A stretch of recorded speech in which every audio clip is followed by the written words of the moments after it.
ముందు తెలిసేది ప్రభుత్వానికి కానీ ఇతర సంస్థలకు కాదు అధ్యక్ష.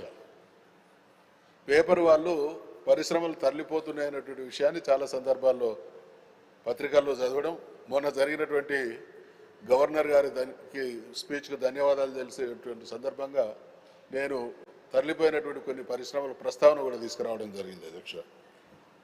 మరి అటువంటి తరలిపోకుండా ప్రభుత్వం తీసుకుంటున్నటువంటి చర్యలను కూడా ఈ సందర్భంగా మంత్రి గారి ద్వారా నేను వివరణ కోరుతున్నా అధ్యక్ష. ఇప్పటి వరకు ప్రకటించబడ్డ పరిశ్రమలు ఎన్ని, ప్రారంభించబడ్డటువంటి పరిశ్రమలు ఎన్ని, ఉద్యోగాలు జీవనోపాధి కల్పించబడ్డది ఏ స్థాయిలో అనేటువంటి విషయంతో పాటు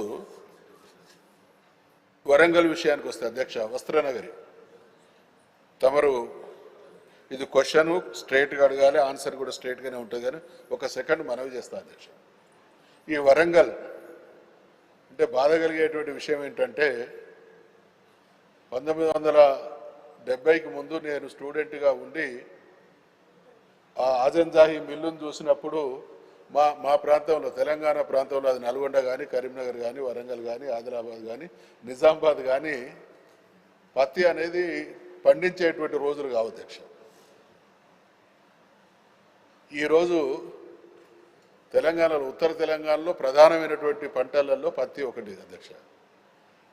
అసలు పత్తి అనేది పండని రోజుల్లో రాచరిక వ్యవస్థ ఒక అద్భుతమైనటువంటి ఆజంజాహి మిల్లును ప్రారంభించి అనేక వేల మందికి ప్రత్యక్షంగా, ఇంకా అనేక వేల మందికి పరోక్షంగా ఉద్యోగ కల్పన జరిగింది అధ్యక్ష. పత్తి ప్రధానమైనటువంటి పంటగా కొనసాగుతున్నటువంటి ఈ కాలంలో ఆజంజాహి మిల్లు మూతపడ్డది అధ్యక్ష. ఇది ఒక వైపరీత్యం అధ్యక్ష. దీన్ని దృష్టిలో పెట్టుకునే గౌరవ ముఖ్యమంత్రి మాజీ కేసీఆర్ గారు వరంగల్లో వస్త్ర పరిశ్రమ ద్వారా గత వైభవం తిరిగి తీసుకురావాలి, ఆ ప్రాంతంలో ఉండేటువంటి చేనేత రంగానికి కానీ, రైతాంగానికి కానీ సరి అయినటువంటి ప్రోత్సాహం, వెసులుబాటు, ఉద్యోగ ఉపాధి కల్పన కల్పించబడాలనేటువంటి ఆలోచనతో దాన్ని చాలా సీరియస్గా తీసుకోవడం జరిగింది అధ్యక్ష. తమరి ద్వారా నేను ప్రభుత్వానికి సూచన చేస్తా ఉన్నా, ఈ వస్త్రనగర్ విషయంలో స్పెషల్ అటెన్షన్ పెట్టి దాన్ని కంప్లీట్ చేసి ఏ లక్ష్యం కోసం అయితే దాన్ని ప్రారంభించడం జరిగిందో దానికి కార్యక్రమం కొనసాగించి పూర్తి స్థాయిలో దాన్ని పూర్తి చేయాల్సిందిగా, పరిశ్రమల సబ్సిడీ విషయంలో కూడా మంత్రి గారు వివరణ ఇవ్వాల్సిందిగా కోరుతా ఉన్నది. గౌరవ మంత్రి గారు. అధ్యక్ష, గౌరవనీయులు ఎల్ఓపి గారు, మత్స్యాచారి గారు పర్ క్యాపిటాకు సంబంధించి తలసరి ఆదాయానికి సంబంధించిన డిస్పారిటీ, వ్యత్యాసంకి సంబంధించిన అంశం విషయంలో గత సెషన్స్లో జరిగిన అంశాన్ని దృష్టిలో పెట్టుకొని పెద్ద ఎత్తున ఈరోజు మరి జిల్లా స్థాయిలో కూడా పరిశ్రమలు రావాలి. జిల్లానే కాదు, ఎక్కడైతే పరిశ్రమలకు అనుగుణంగా ప్రాంతాలు ఉంటాయో అక్కడ స్కిల్ ఉంటుందో, నైపుణ్యం ఉంటుందో తీసుకురావాలి అనే ప్రయత్నంతోనే మా ప్రభుత్వం ముందుకు నడుస్తూ ఉంది అధ్యక్ష. ఆ సందర్భంలో వారు ప్రత్యేకించి వికారాబాద్కు సంబంధించిన ప్రస్తావన తీసుకొచ్చారు అధ్యక్ష. వికారాబాద్కు సంబంధించిన అంశం విషయంలో కూడా మరి గత 2 సంవత్సరాల నుంచి 133 యూనిట్స్కి సంబంధించి టీజీ పాస్ ద్వారా వారికి అనుమతులు ఇవ్వటం జరిగింది అధ్యక్ష. మరి దాదాపు 112 కోట్ల రూపాయలతో, అంటే నేను ఈరోజు పెద్ద పరిశ్రమ అనగానే పెద్దగా పరిశ్రమల పరంగా ఒక మనకు పర్స్పెక్టివ్ ఉంటుంది అధ్యక్ష. దీంట్లో 1518 మందికి మరి ఉపాధి కల్పించే అవకాశాలు కల్పించే ఈ పరిశ్రమలు నెలకొల్పాలని ముందుకు వచ్చిన వారందరికీ కూడా అనుమతులు ఇవ్వటం జరిగింది అధ్యక్ష. ఈరోజు రాష్ట్ర వ్యాప్తంగా కూడా ప్రధానంగా ఈ 2 సంవత్సరాల కాలంలో ఎస్టాబ్లిష్ చేయాలి ఇండస్ట్రీస్ అని 5067 యూనిట్స్ సంబంధించి దాదాపు మరి ఈ డిస్ట్రిక్ట్ వైజ్కు సంబంధించి కూడా మేము గౌరవ సభ్యులకు కూడా తెలియజేస్తాం అధ్యక్ష. ఎంప్లాయ్మెంట్ సంకల్పన కూడా 1,82,121 మందికి ఉపాధి కల్పిస్తారని, కల్పించే ప్రక్రియలో వివిధ దశలో ఈ పరిశ్రమలు ఉన్నాయి.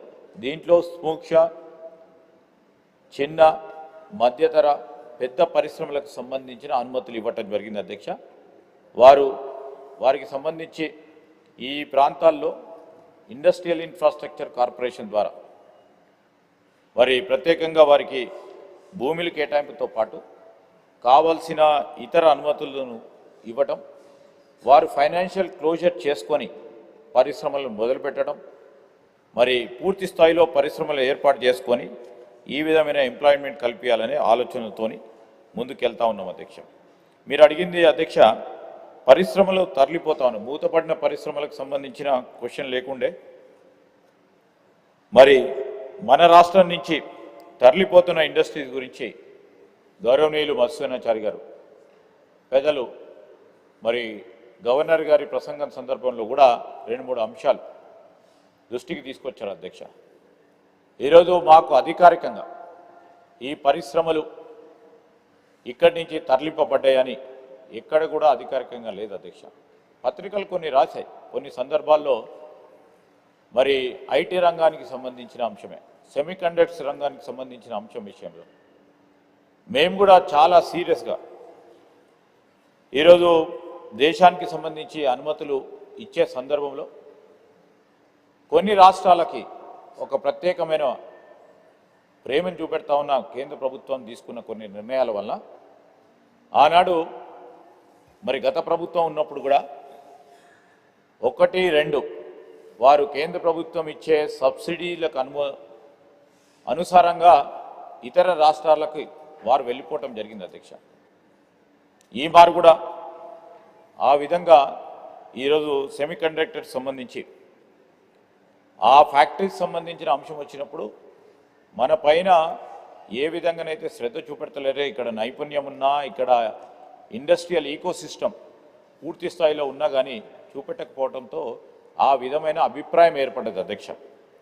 మరి ఆ క్రమంలోనే ముందుకెళ్తా ఉన్నాం అధ్యక్ష.